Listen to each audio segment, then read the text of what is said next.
Soalan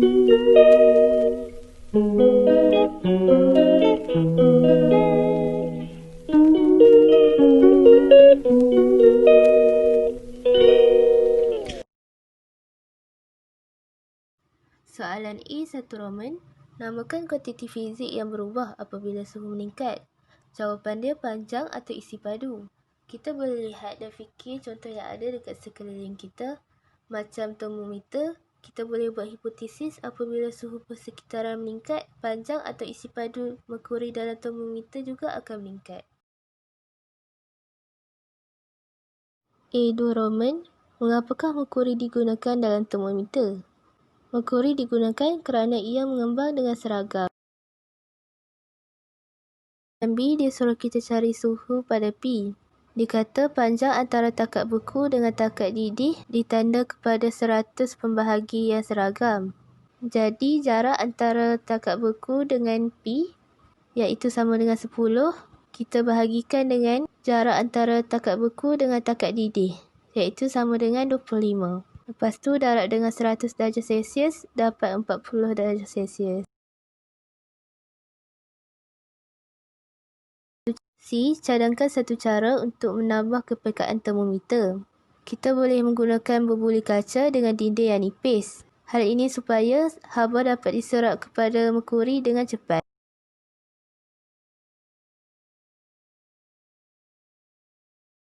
D. Dia nak kita namakan satu cecair yang sesuai digunakan dalam termometer untuk digunakan di kutub utara.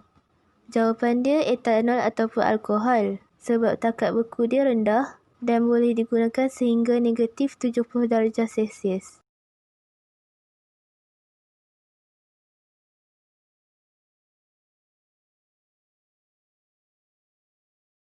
Seterusnya, saya akan menerangkan mengenai additional notes yang pertama.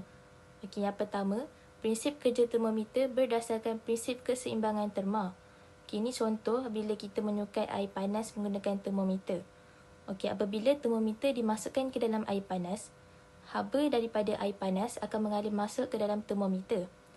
So, apabila berlakunya keseimbangan terma, kadar pemindahan haba bersih adalah sifar. Jadi, suhu termometer adalah sama dengan suhu air panas. Oleh itu, bacaan termometer ketika itu adalah merupakan suhu air panas. Yang kedua, ciri-ciri merkuri yang sesuai digunakan sebagai cecair dalam termometer. Maksudnya, kenapa merkuri ini merupakan cecair yang sesuai digunakan dekat dalam termometer. Yang pertama, merkuri merupakan konduktor haba yang baik. Yang kedua, takat didih merkuri tinggi iaitu 375 darjah Celsius. Yang ketiga, merkuri dapat mengembang secara seragam bila dipanaskan dan mengecut secara seragam bila disejukkan. Yang keempat, merkuri berwarna legap iaitu tidak boleh ditembusi cahaya dan mudah dilihat. Yang kelima, merkuri mempunyai takat beku yang rendah iaitu negatif 39 darjah Celsius. Oleh itu, termometer merkuri tidak sesuai digunakan di kawasan yang bersuhu kurang daripada negatif 39 darjah Celsius seperti di kutub selatan dan di kutub utara. Yang ketiga, bagaimana meningkatkan kepekaan termometer merkuri? Okay, maksudnya macam mana cara yang boleh kita buat untuk meningkatkan kepekaan termometer itu. Okay, ada 3 cara. Cara yang pertama, menggunakan tiub kapilari yang lebih kecil atau halus kerana peningkatan panjang kapilari lebih besar. Oleh itu, bacaan suhu pada termometer lebih tepat. Yang kedua, menggunakan berbuli kaca yang berdinding nipis supaya haba lebih cepat dipindahkan dari objek panas ke dalam termometer. Yang ketiga, menggunakan berbuli kaca yang lebih kecil. Sebab yang sama iaitu jisim yang kecil akan menyebabkan haba lebih cepat dipindahkan dari objek yang panas ke dalam termometer.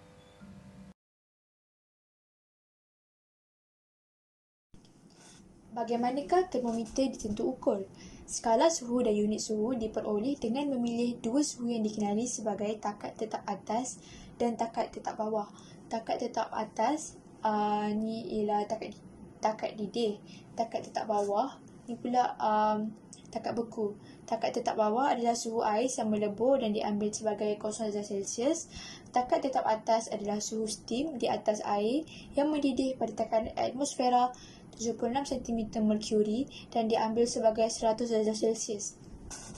Untuk menentukan suhu sesuatu objek lain dengan menggunakan termometer tanpa sesenggat, kita boleh menggunakan rumus ini, iaitu cara antara suhu yang kita nak cari dengan takat beku bahagi dengan cara antara takat didih dengan takat beku darab dengan 100 darjah Celsius.